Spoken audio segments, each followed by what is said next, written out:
Hola, ¿cómo están, amigos, amigas de Educación Especial? Hoy vamos a compartir este proceso de la lectoescritura. Vamos a ver cómo están conformados algunos de estos elementos. Vamos a ver los niveles de conceptualización de la lectoescritura. Vamos a checar también los procesos que intervienen en cada uno de ellos. Y por último, compartiremos algunas actividades que espero sean de utilidad para ustedes.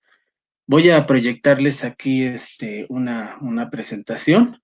Ustedes me van monitoreando a ver si ahora sí se pasa de manera adecuada y vamos a ir checando junto con ustedes. ¿Sale? Bien, voy a compartirles pantalla. La semana pasada trabajamos un poquito los procesos de manera general que intervienen en la lectoescritura. Y el día de hoy quiero compartir con ustedes estos elementos que se encuentran aquí. Ahorita los vamos a ir mencionando.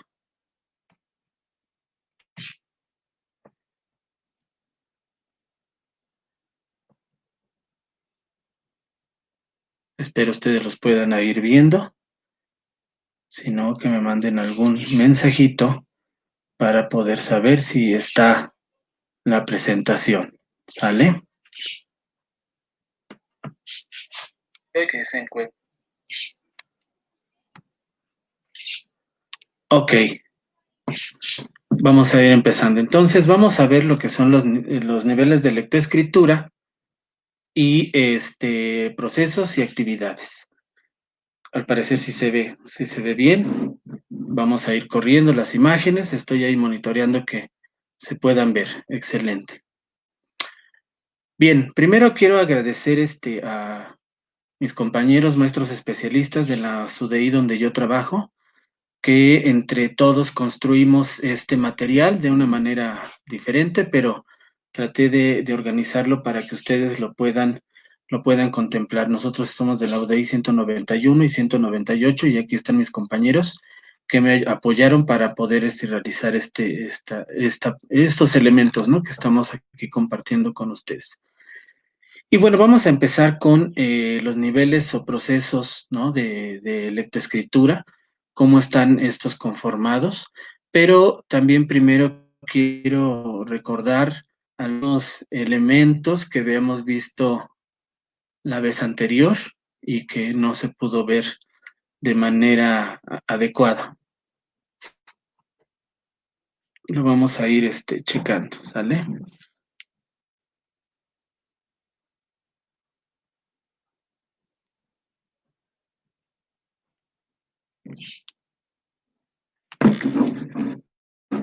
Nada más déjenme quebrar la pantalla y lo compartimos con todo gusto.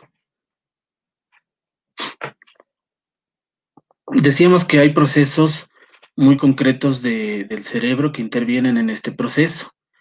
En este caso, vamos a ver que el lóbulo occipital, en podemos identificar todo lo que tiene que ver con lo que observamos y nos ayuda a interpretar eso que nosotros vemos. El lóbulo parietal nos va a ayudar al procesamiento de la información sensorial, al conocimiento de los números, sus relaciones y lo que tiene que ver con la manipulación de objetos. El lóbulo temporal, que también es otro elemento en el que podemos identificar, y lo vamos a proyectar, que es la parte dominante, que tiene que ver con la memoria. Aquí se almacenan todos los recuerdos de las palabras, el nombre de los objetos, y la parte que es no dominante, que tiene que ver con la memoria visual, las caras, las imágenes, etc. Y por último, y más importante, es el lóbulo frontal, donde pues aquí tenemos todo lo que tiene que ver con el control de impulsos, el juicio, la producción del lenguaje, la memoria de trabajo, de corto y largo plazo, las funciones motoras, el comportamiento sexual, la socialización, todo lo que tiene que ver con el ser espontáneo. Y aquí también podemos identificar dónde está la creatividad y esa originalidad. Aquí también encontramos es el asistente principal para la planificación, esa coordinación, ese control y ejecución de conductas. Podemos ver los procesos cognitivos complejos, esas funciones ejecutivas para poder elegir, planificar y tomar decisiones que son muy importantes para poder leer o para poder escribir. Y además esta parte es la responsable de esa atención continua, que también es muy necesario.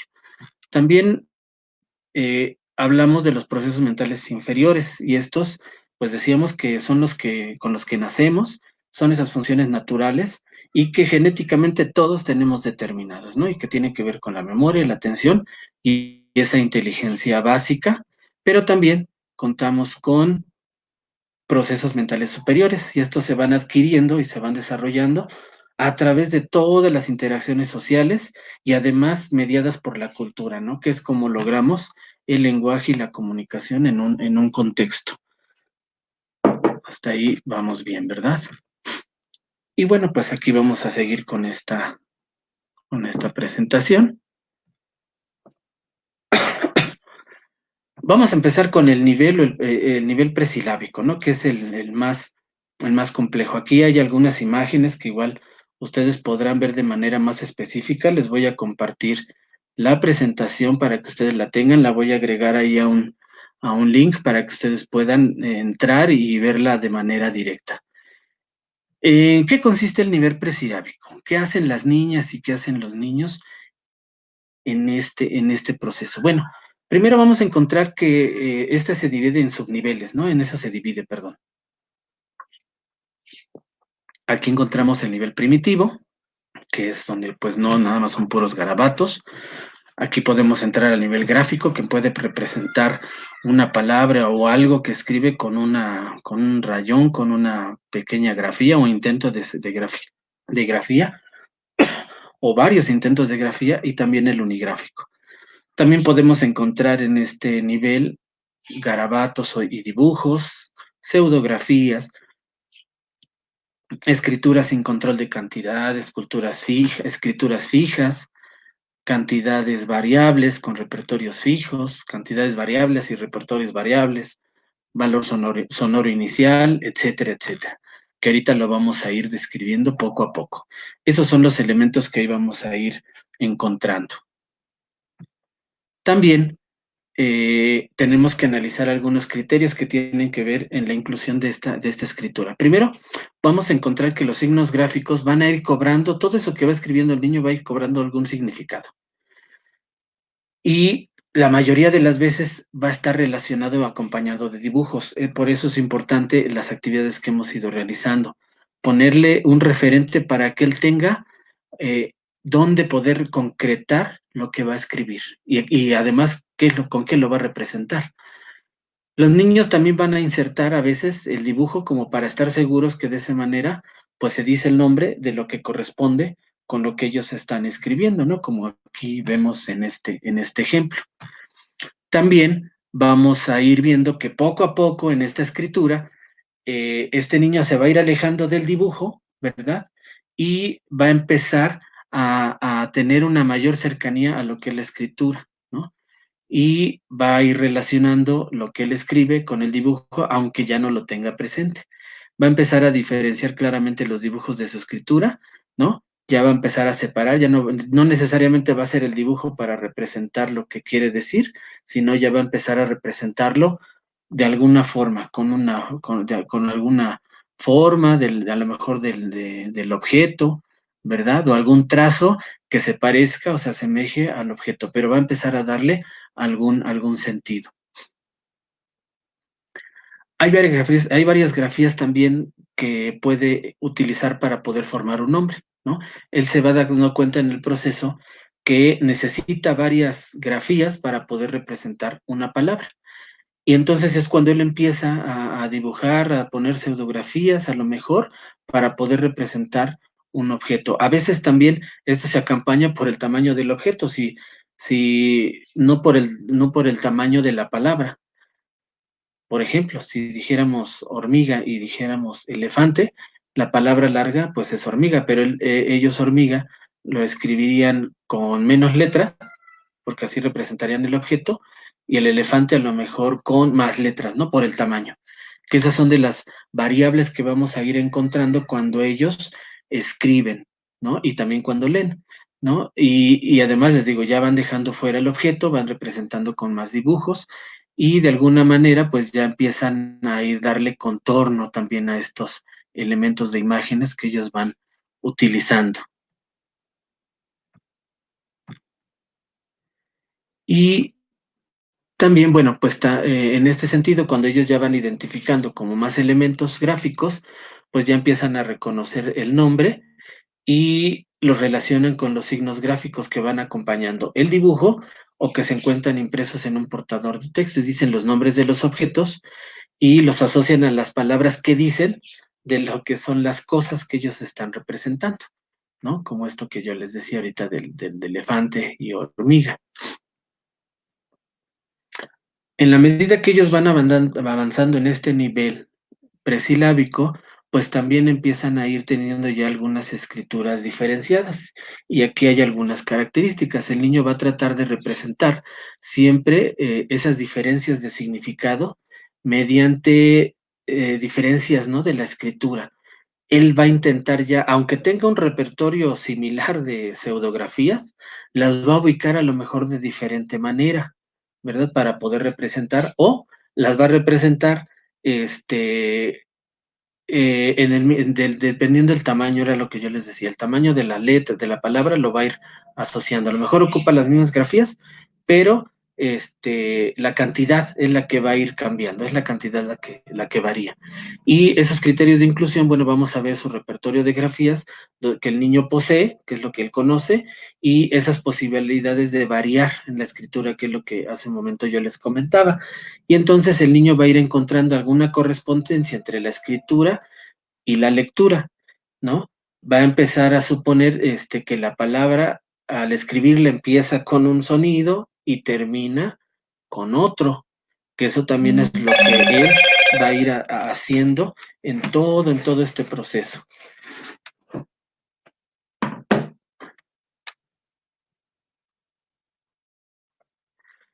Y bueno, pues aquí también tenemos que ir viendo que él va encontrando en algunas formas o a veces algunas escrituras fijas, perdón.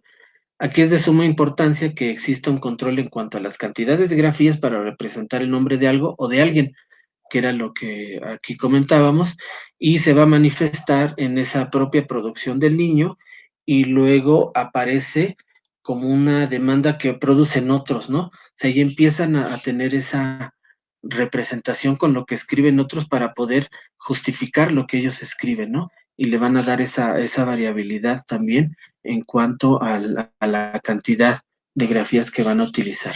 Y en la secuencia de repertorio fijo con cantidad variable, que es así ya cuando va avanzando en esta situación, pues bueno, las grafías que va a utilizar van a aparecer siempre en un mismo orden, ¿no?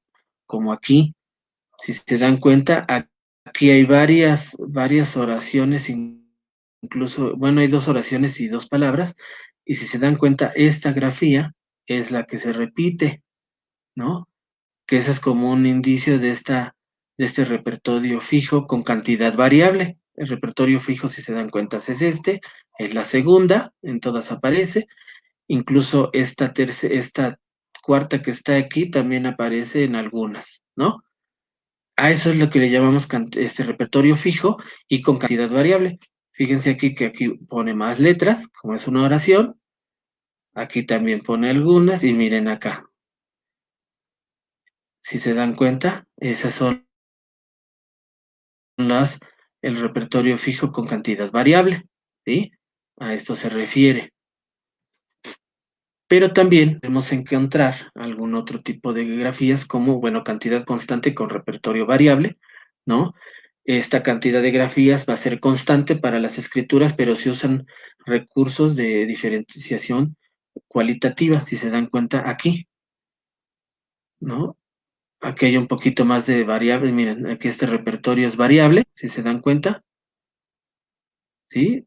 Aquí estas consonantes o pseudoletras son diferentes en los 3 ejemplos, pero hay ciertas concordancias, ¿no? Que es el repertorio variable, que aquí está, que son estos que van apareciendo aquí. ¿no? Eso se refiere cada elemento y eso es muy importante para ir reconociendo estos procesos. Repertorio variable y presencia de valor sonoro inicial. Aquí también vamos a encontrar algunos elementos. Si se dan cuenta aquí, la cantidad y el repertorio ya son variables, son dos palabras diferentes. Aquí tenemos el primer ejemplo y el segundo, ¿no? Son repertorio variable en ambas. La cantidad ya es variable también. A veces aquí, miren, aquí es lo que yo les decía. Aquí se ve, esta palabra es larga, pero a veces el objeto es más pequeño que el primero, ¿no? Pegamento en tamaño es más chico que un lápiz. Y ellos así lo representan por la cantidad de letras, dependiendo del tamaño del objeto, y eso es natural. Aquí lo importante es cómo van haciendo este tipo de situaciones. Y aquí el valor sonoro inicial, si se dan cuenta aquí, en el primero, de lápiz, aquí tenemos, para la A tenemos una grafía que se parece a la A, y esa es el valor sonoro inicial, que es lo que vamos a intentar, a partir del nombre de los objetos, trabajar con nuestros niños. Y aquí en pegamento, si se dan cuenta, miren, aquí incluso usa la primera sílaba. Es probable que aparezca como en el anterior una sola letra, la sílaba inicial digo letra inicial o sílaba inicial como en esta. Y estos ya son nuestros indicios de que el niño está pasando de ciertos niveles. El nivel presilábico, de hecho, es el más largo por todas estas características que vamos encontrando. Aquí hay otra cantidad variable con repertorio fijo parcial. En esta también vamos a encontrar algunas otras características. Aquí vamos a ir checando la cantidad variable con repertorio fijo parcial y aquí están. Cantidad variable, si se dan cuenta, aquí está. Repertorio fijo, que también aquí aparece, que es parcial. Hay algunas que se parecen, miren, aquí que están, que son las que repite, que ese es el repertorio fijo, ¿no? Cantidad variable, porque son ya diferente número de letras, y variable porque ya empieza a tener otros elementos. ¿Sale? Aquí esto es importante irlo reconociendo. Y esa es la forma en cómo vamos a ir distinguiendo todo este proceso de construcción de lectoescritura. Y aquí, hasta ahí terminaría un poco esta parte de lo que tiene que ver con el presilábico, e iríamos a esa transición. Ya empezamos a ver ahorita la transición del presilábico al silábico. Incluso aquí podemos ver algunos ejemplos, ¿no? En esta transición, lo que el niño va a hacer en sus producciones, escritas va a emplear este, este lenguaje, y va a utilizar rasgos gráficos para poder darle un sentido a cada sílaba. Pero como aún mantiene esa hipótesis de cantidad, debe de haber por lo menos 3 o 4 características gráficas para que él pueda leer una palabra. Y aquí en el ejemplo de abajo lo tenemos. Cama, por ejemplo, miren. Tenemos aquí, esta G representa la primera sílaba y de las otras 3 letras siguientes, pues representan la segunda sílaba. Incluso hay quienes trabajamos a veces hasta los palmadas para que los niños vayan identificando la cantidad de sílabas que el niño va conociendo, ¿no? Y este es el otro ejemplo, ¿no? También. Y así es como el niño lo va a representar. Incluso cuando yo he tenido la oportunidad de evaluar a los chicos y cuando me dan estos elementos les pido que con su dedo me lean la palabra por sílabas y ellos nos hacen este tipo de situaciones como están aquí abajo, ¿no? Aunque pareciera que no es la correspondencia de letras con la palabra que se está haciendo, sí hay hay un sentido, por lo menos silábico, en el conocimiento de que ya algo está pasando en la escritura que nos hace que una palabra se puede dividir en sílabas. Y aquí es el sentido que le pueden dar. No necesariamente tiene que haber la correspondencia con las letras. Eso es muy, muy importante de que lo consideremos. Pasamos ahora al nivel silábico. ¿Qué hacen los niños en el nivel silábico? Vamos a ver. Primero, bueno, van adquiriendo una noción sonora de las sílabas, ¿no? Que era lo que yo ahorita les decía. Le van a ir asignando a cada grafía o a cada sonido o a cada palabra esa sílaba. Para escribir un nombre se pueden ir colocando varias grafías, se va a ir comenzando a fragmentar oralmente el nombre, ¿no? Se empieza a fragmentar e intenta poner esas partes en correspondencias con las letras que va utilizando. Y aquí están varios ejemplos. Incluso en este primero, vamos a encontrar que a veces no va a corresponder incluso las grafías con lo que él escribe, pero él sí lo puede distinguir de manera hasta fonética. Por ejemplo, aquí está pistola, y si se dan cuenta, aquí está la división, pistola. Esto nos está indicando que ya hay un conocimiento silábico, aunque no reconozca aún todavía todas las grafías. Eso es muy importante, porque a veces creemos que el que no conozca una letra, entonces es tan presilábico, y no. Aquí es importante reconocer que es silábico siempre y cuando tenga esa noción hasta fonética, aunque no tenga todavía la noción gráfica. ¿Sale? Aquí abajo tenemos otro ejemplo, el de muñeca. Si se dan cuenta, aquí incluso si están separadas las grafías, ¿no? Hay un repertorio, casi un repertorio fijo, pero sí hay una noción ya de sílaba, ¿no? 3 sílabas, aquí las maneja. Y acá arriba, bueno, pues también ya tenemos otro tipo de representación ya más avanzada, como aquí, ropero. Ya nos pone la R, la primera sílaba, la P de la segunda y la O de la tercera. Es importante también reconocer que a veces es más común que ellos identifiquen vocales y nos las van a representar que las consonantes. Las consonantes a veces son las que tardan un poco más en ir adquiriendo. Por lo tanto, es necesario que eso lo estemos también nosotros monitoreando con el chico para ir viendo todo este proceso, ¿sale? Por eso la intención incluso de las loterías que yo les decía, el poder trabajar con las palabras, ¿no? En memoramas, porque eso le va a dar más repertorio al niño e ir adquiriendo otros elementos como son las consonantes para este trabajo, ¿sale? Y acá hay otros ejemplos, ¿no?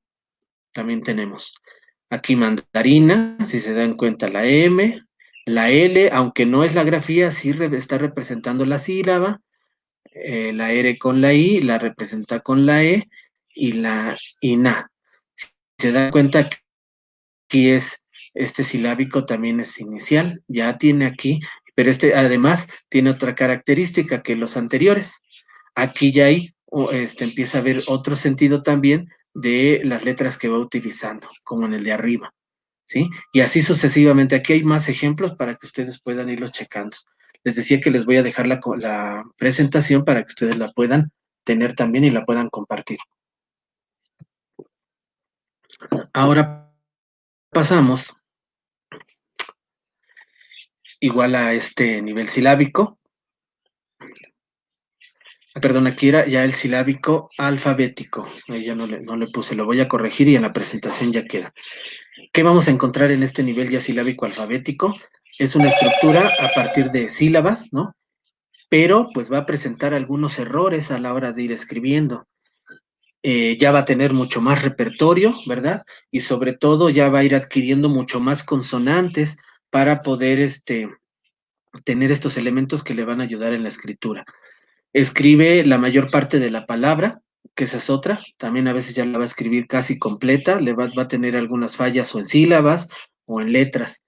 Y a la hora de que él empieza también a leer, entonces va a ir marcando las sílabas, ¿no? Por ejemplo, escoba, eso va a ir haciendo en cuanto él lee, ¿no? Existen más sentido a la escritura con relación a la funcionalidad y aquí del lado derecho vamos a encontrar algunos ejemplos. Es posible que en el celular no se vean mucho, pero en la presentación cuando ya ustedes la tengan, igual espero que ahí se pueda ver un poco mejor. Pero aquí hay, por ejemplo, aquí dice escoba en este ejemplo, en la parte de abajo, y aquí es la escritura que el niño hace. Incluso aquí hay algunas correspondencias sonorográficas que todavía no corresponden, por ejemplo, la B y la V, pero está en el proceso, este niño está en este proceso. Y por lo mismo debemos de irlo acompañando, ¿sale? Aquí hay otro, por ejemplo, este nivel es un poco más avanzado, si se dan cuenta, porque ya escribe completo, pero también puede pasar esto que aquí estamos viendo, silábico alfabético como cubeta, que aquí ya utiliza alguna letra para representar cada sílaba, ¿no? Brocha, también aquí ya, por ejemplo, esta, por ejemplo, de cubeta que dijéramos, ay, es que esa se parece al silábico, no, ya es silábico alfabético, porque aquí si se dan cuenta, por lo menos está colocando una letra de la sílaba de acuerdo al valor sonoro que él va adquiriendo, ¿sí? Pero ya le da un sentido, que es diferente al que vimos en el silábico alfabético. O brocha, que también, aquí también estas son palabras difíciles, porque ya son sílabas que son trabadas o compuestas y que aquí pues también tienen ese conflicto, pero en la medida que él va adquiriendo mayor su su parte, la situación fonológica la va ejercitando, ¿no? Y ahorita lo vamos a ver. Y aquí hay varios ejemplos que nos van indicando cómo este niño ya va escribiendo, por ejemplo, en el ejercicio de abajo, conejo, aquí también, si se dan cuenta, aquí ya escribe el cone o igual le faltó la J, pero este ya es un nivel silábico alfabético. Decíamos hace un momento que ya van a escribir casi completo, van a tener algunas dificultades para representar alguna sílaba o van a ir cambiando algún sonido en alguna letra, ¿sale? Y por último, vamos a ver el alfabético. En este nivel, bueno, pues ya es el más avanzado. El anterior era silábico alfabético, para que lo recuerden, no hubo un error ahí, pero en la presentación ya cuando ustedes la abran, afortunadamente yo la puedo modificar en el programa y con la misma liga que ustedes tienen ya van a encontrar ahí todas las modificaciones que se le tengan que hacer a esta presentación por si encuentro algún error ortográfico o alguna otra situación, pero ahí va a estar ya todo, no necesito darles otra liga para cuando yo corrija, con la misma ustedes van a poder entrar, ¿sale? Entonces, en el alfabético es capaz de escribir la palabra completa, aunque pueda tener alguna falla en ese valor sonoro convencional, ¿sí? Aquí ya va a haber un poco de menos errores, pero se pueden seguir presentando. Aquí lo interesante es que ya hay una correspondencia entre el fonema y la letra, ¿no? Los textos adquieren ya un significado, ¿no? Incluso ya para formar oraciones. En el anterior, en el silábico alfabético, casi todavía escriben a nivel de palabra y empiezan, ¿no? A tener una noción también de oraciones. Y ya en el alfabético, pues ya está una producción, pues un poquito más larga. Los textos también tienen significado, hay más conocimiento del sistema alfabético, incluso ya pueden anticipar a la hora de leer, por ejemplo, la palabra que sigue, o cuando van a escribir también qué letras tienen que escribir para terminar una oración o hacer algún párrafo, ¿sí? Y bueno, aquí ya hay algunos ejemplos que podemos aquí encontrar. Ahora, es importante también reconocer que en la medida que el niño va avanzando en este proceso de lectoescritura, pues va a ir teniendo va a ir adquiriéndole y le va a dar mayor importancia ese valor estable de esas letras. Va a poder participar en mayor medida también en el salón, ¿no? Con mayores elementos. En los contenidos que se espera encontrar en un texto, también él va a poder participar de mejor manera, ¿no? Él va adquiriendo un conocimiento mayor de la gramática, porque esa es otra.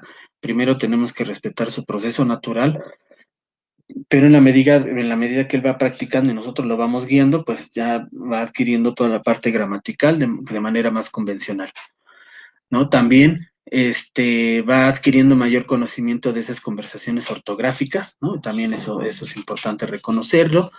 Eh, Conocimiento de la estructura particular de las palabras, ¿no? Las letras que va a utilizar, el orden en que va a utilizar también esas palabras, incluso la longitud en un texto ya más largo, ¿no? Ya llámese oración o llámese un párrafo. Va adquiriendo mayor capacidad de comprender el texto que va a leer incluso, ¿no? Porque como ya no se centra en el descifrado de las letras, ya tiene una mayor posibilidad de comprender un texto, ¿no? De manera más efectiva, y va a ir reconociendo el sistema alfabético y que no implica forzosamente entender el contenido de cualquier texto, ¿no? Que aquí es lo que le decimos. O sea, ya con todo el sistema alfabético que él va a tener, pues va a poder escribir más cosas y va a poder también leer pues más y comprender mucho mejor algún texto, ¿no? Pero eso es en la medida de la práctica y de que el niño va avanzando en ese proceso. Vamos a la segunda parte que tiene que ver con esos procesos que intervienen en todos estos niveles de conceptualización. Ya la vez anterior dimos como una noción general de todos los procesos que intervienen, como es la atención, la memoria, la visión, la percepción, la sensación, ¿no? De manera general. Hoy lo vamos a ver un poco más específico. Y estos elementos son importantes. Aquí vamos a ver cómo la discriminación visual también es algo que necesita tener claro el niño. ¿Y qué es la discriminación visual? Bueno, pues es esa habilidad para que se pueda distinguir o diferenciar. Por ejemplo, son los sonidos, ¿no? No es lo mismo gato que pato y también sirve para separar la palabra de otra cuando escribimos, ¿no? Aunque, fíjense aquí también es algo muy chistoso, aunque la situación es visual, pues también nosotros lo podemos identificar, ¿no? En esta noción gráfica, que por eso ahí es donde interviene lo visual, y lo puse junto porque tienen una relación muy, muy, pues muy directa, ¿no? Ay, no, y además lo puse de invertido, disculpen, esto es lo que les digo que voy a cambiar. Aquí ya por un poco la premura, lo puse al revés. Disculpen, maestros, maestras. Esta es la discriminación visual, es la habilidad para distinguir un círculo de un cuadrado o bien la diferencia entre la letra A y la E, ¿no?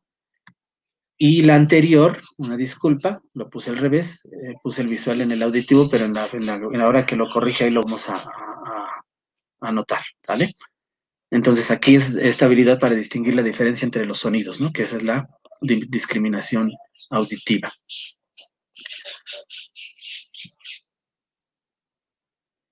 Vamos a ver también aquí la atención, que es la capacidad para poder seleccionar un estímulo en el ambiente, y esto nos ayuda a concentrarnos en él de manera sostenida, ¿no? Esta habilidad además se liga a la discriminación de información auditiva y visual.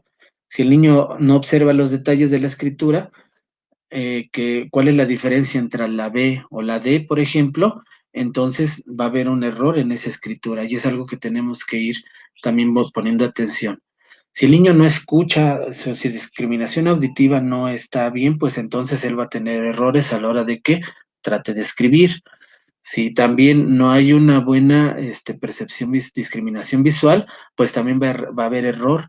Y fíjense que estos elementos, si nosotros no nos damos cuenta de esto y lo vamos dejando y no vamos trabajando en ello, pues esto se va generando en trastornos del aprendizaje, que en otro momento igual lo vamos a ir checando.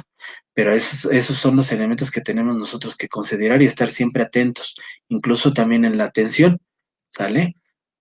Porque a veces pensamos que el niño no es capaz de leer, pero el proceso se va elatorando, pues también ahí va generando algún trastorno. Y bueno, la memoria, bueno, pues esta se usa para recordar qué es cada letra en este sentido, ¿no? Y cuándo sabe qué son, ¿no? Se las junta en una palabra, se recuerda cuál es el significado de las letras, de las palabras, qué es lo que representa cada una, ¿no? Se recuerda lo que él leyó y se mantiene en la memoria para seguir leyendo y le va a dar sentido a lo que lee. Entonces, eso en general, para eso sirve la memoria. Pero también hay diferentes tipos de memoria, ¿no? Y aquí volvemos a esta parte, ¿no? La memoria auditiva, que es esa capacidad de recordar los sonidos, esos sonidos que se oyen y se reproducen, y si una persona no recuerda el sonido, no va a aprender la letra o no la va a poder escribir, que era lo que también decíamos. La memoria visual, lo que cada una persona ve es capaz de poder escribirlo porque lo recuerda, ¿no? Si no recuerda la forma de la letra, no va a poder escribir. Y a veces aquí es cuando necesitan los alumnos en esta memoria visual que le demos a lo mejor un silabario, y cuando él va a escribir, pues ese es un apoyo visual que él va a tener para poder escribir la palabra completa y que a veces no le permitimos, ¿eh? A veces en la escuela queremos que ya escriba y no le damos apoyos para poder hacerlo. Esta otra que es la memoria motriz.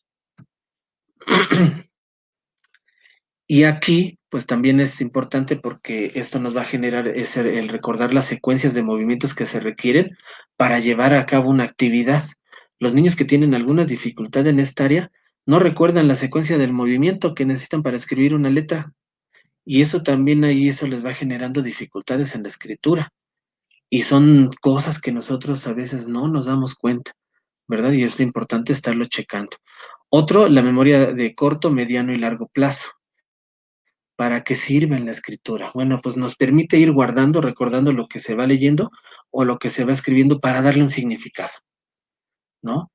Entonces, en la medida en que nosotros, por eso en lo que es la parte del español, ¿no? De la lengua materna, pues el enfoque que tiene que ver con esta práctica social del lenguaje. Precisamente por eso es importante la práctica social del lenguaje, porque en la medida que le damos un uso, ¿no? Es como vamos a ir recordando también la escritura y es como vamos a irla trabajando. No la podemos trabajar en contextos aislados, ¿no? Que es lo que nos recomiendan, pero va a depender también de las necesidades de los alumnos, eso también es importante considerarlo.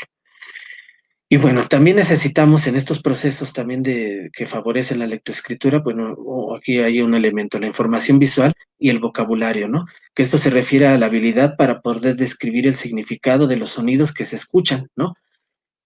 Tiene que ver con esa información que está atrás de un sonido como referente útil, ¿no? Y si esto no se ha logrado, entonces no se entiende y por lo tanto no se escribe. Por eso es muy importante, papás, mamás, maestras, maestros, que estemos muy al pendiente de este tipo de situaciones para poder reconocer estos procesos. Si alguno de estos procesos está alterado, son muchas de las causas para generar trastornos en el aprendizaje. Eso es muy importante considerarlo. También tenemos la información visual, ¿no? Que es la habilidad para describir el significado de una figura que se ve. Si se está mirando un árbol, se sabe que se llama árbol porque se puede recordar. O sea, entre mayor estímulos visuales, ¿no? Con los gráficos le demos al alumno, él va a tener un referente para poder escribir. Si no tiene el referente, entonces va a ser muy complicado. Fíjense que tuvimos el caso de una pequeñita, y eso apenas en este ciclo escolar al inicio, que venía de una comunidad rural y ella, por ejemplo, todavía no accedía a la lectoescritura, pero ¿qué creen?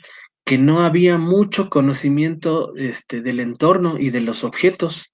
Entonces eso también se convierte en una dificultad para que el niño escriba. ¿Cómo va a poder representar algo que no conoce?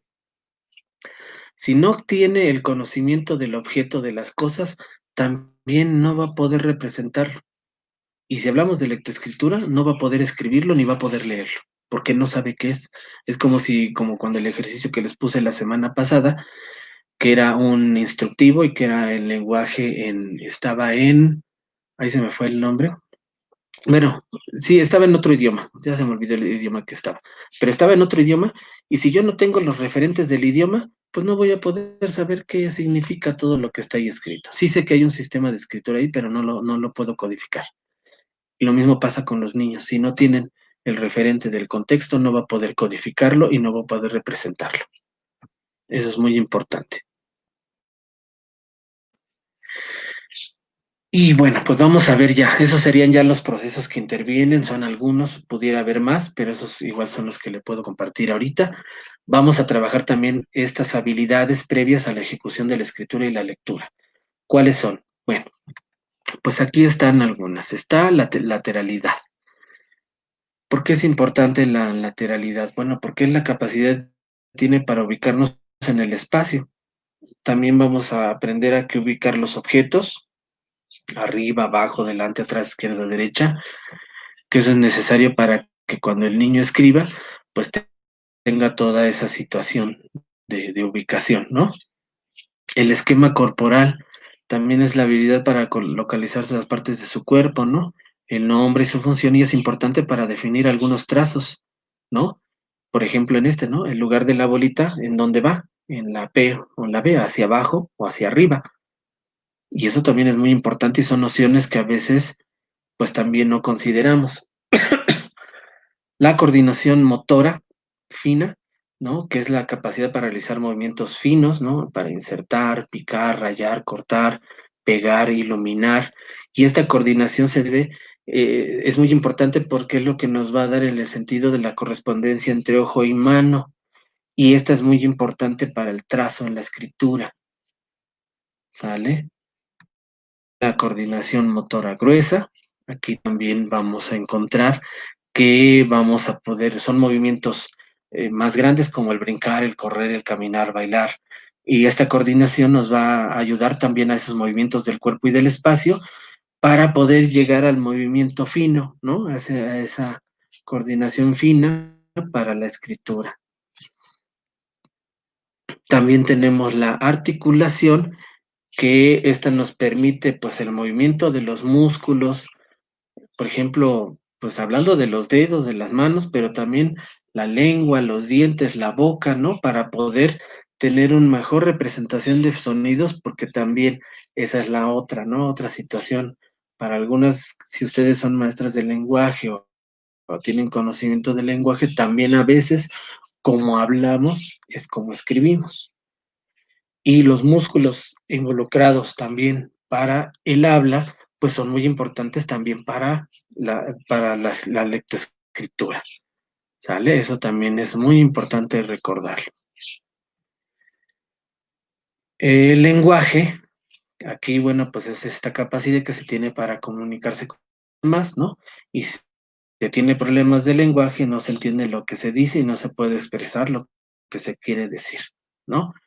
Y eso pues también nos puede llevar a problemas para la lectura y la escritura. Y pues ya habíamos dicho como al inicio las funciones ejecutivas, ¿no? Que esos se encuentran ubicados en la parte prefrontal y nos van a permitir elegir un estímulo y planear sobre él. En este caso, la representación del objeto, qué letra es la que voy a utilizar y luego cómo la represento escrita, o para la lectura es el mismo sentido, ¿no?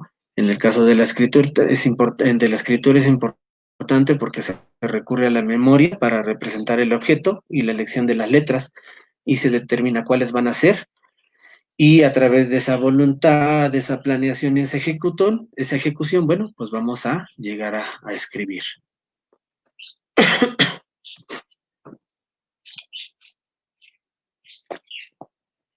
Y bueno, en la medida que también van haciendo más escritores o lectores expertos, pues también hay otros subprocesos que son complejos, que son más complejos, y aquí hay algunos de ellos. Por ejemplo, la decodificación. ¿Y esta para qué nos va a servir o para qué servir ya cuando hay un nivel alfabético y queremos irlo ayudando para que avance más? Bueno, en este momento se van a interpretar los signos gráficos, se pueden conjuntar y se asocian, ¿no? Para escribir una palabra, una oración o un párrafo. En este subproceso ya se requiere contar bien con todas nuestras habilidades visuales y auditivas, perceptivas, memorias y atención. En este sentido es cuando ya no hay ningún problema en estos procesos, entonces ya podemos decir que el alumno va a avanzar en esta decodificación de manera, pues también bien natural. También el acceso léxico nos va a ayudar para que la persona pues le encuentre significado a lo que escribe y pueda asociar la palabra con lo que significa, que fue lo que fuimos diciendo hace un ratito, ¿no? También vamos a ir encontrando un análisis sintáctico, y se da cuando vamos a juntar una palabra con la que sigue, ¿no? O con otra frase. A veces le llamamos esto, esa coherencia, ¿no? En lo que vamos escribiendo, ¿no?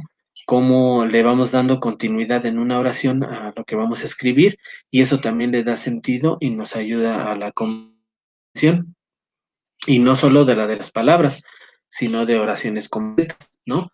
Y aquí, pues, algunos ejemplos, ya utilizamos el género, el número, una conjugación, etcétera, etcétera. Y bueno, pues la coordinación motora gruesa. Aquí perdón, esa ya era de la anterior. Es esta, perdón, representación mental o análisis semántico, ¿no? Cuando una persona ya es capaz de imaginar lo que escribe y lee y le va a dar coherencia a su escritura, ¿no? Entonces va a poder crear un escenario de lo que va escribiendo, le da orden y le va dando estructura. Entonces ya estos son los elementos subcomplejos ya cuando alcanzamos un nivel alfabético, ¿no? Y que se tiene que seguir fortaleciendo con él. Y bueno, ¿cómo se pueden fortalecer? Aquí hay algunas ideas, puede haber más, ¿no? Pero aquí encontramos algunas. Pues podemos trabajar para favorecer todos estos días, seguir contornos, ¿no? Que también hay mucho material para poder trabajar eso, realizar analogías, ¿no?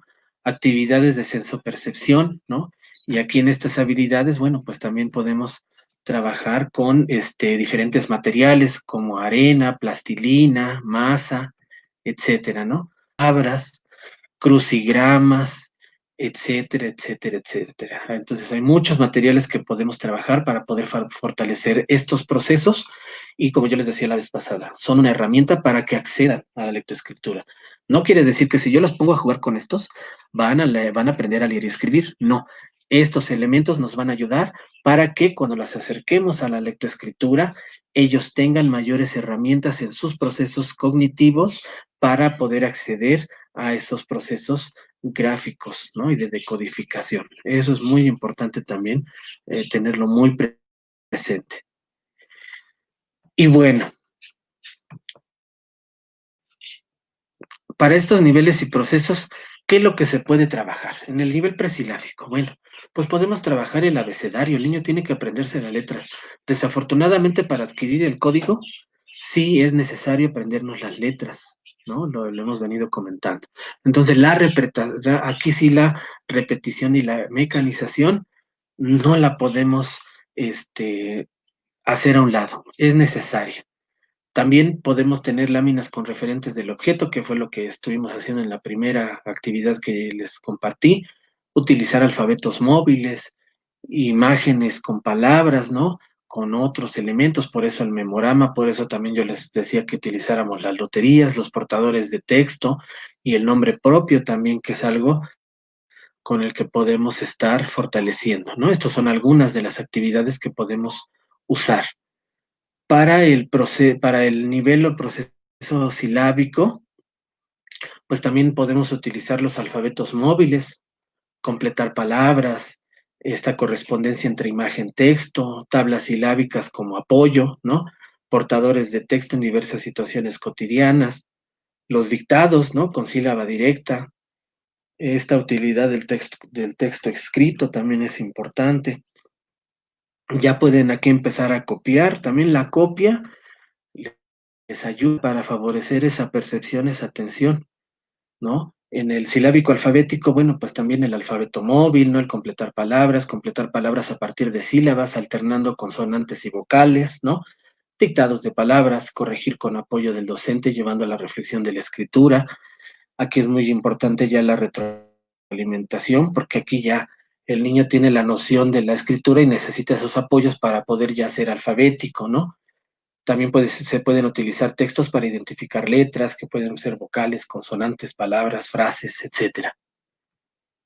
Y por último, en el alfabético, pues también se pueden utilizar todas las anteriores, pero aquí ya el dictado de oraciones, sílabas simples, mixtas, inversas, trabadas, el copiado a partir de modelos, ¿no? La segmentación, separación de frases con lectura y llevarlos a la escritura, ¿no? Pueden ya ser descripciones, producción de textos, uso de reglas ortográficas.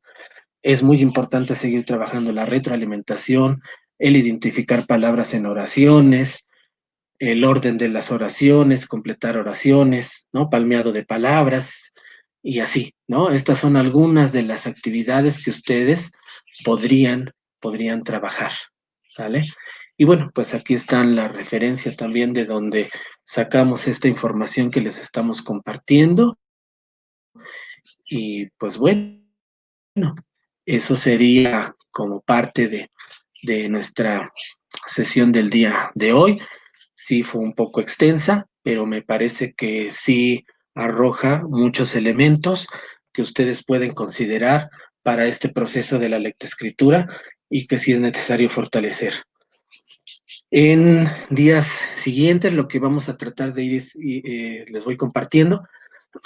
Tenemos aquí la idea en educación especial hoy de que estos procesos los sigamos construyendo y a la siguiente semana, a partir de la siguiente semana, los lunes, vamos a invitar a algunos especialistas por algunas discapacidades para que nos ayuden a compartir algunas herramientas y elementos que tienen que ver con los procesos cognitivos para alumnos con autismo, con discapacidad intelectual, con alguna otra, bueno, también para incluso para sordos. Entonces vamos a tratar de ir haciendo invitados con estas especialidades para que nos ayuden a fortalecer los procesos cognitivos para el desarrollo de la lectoescritura. ¿Sale?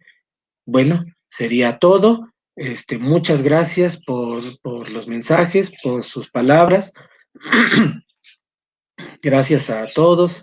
Evelyn, gracias, ex jefa, que por aquí también te vi, que aquí estás. Mi compañera Betty y algunas personas que por aquí conocemos. Saludos a todos y que tengan buena tarde. El próximo jueves nos vemos con una actividad que tiene que ver con conflictos cognitivos para ir pasando al nivel silábico. Muchas gracias y buena tarde. Hasta luego.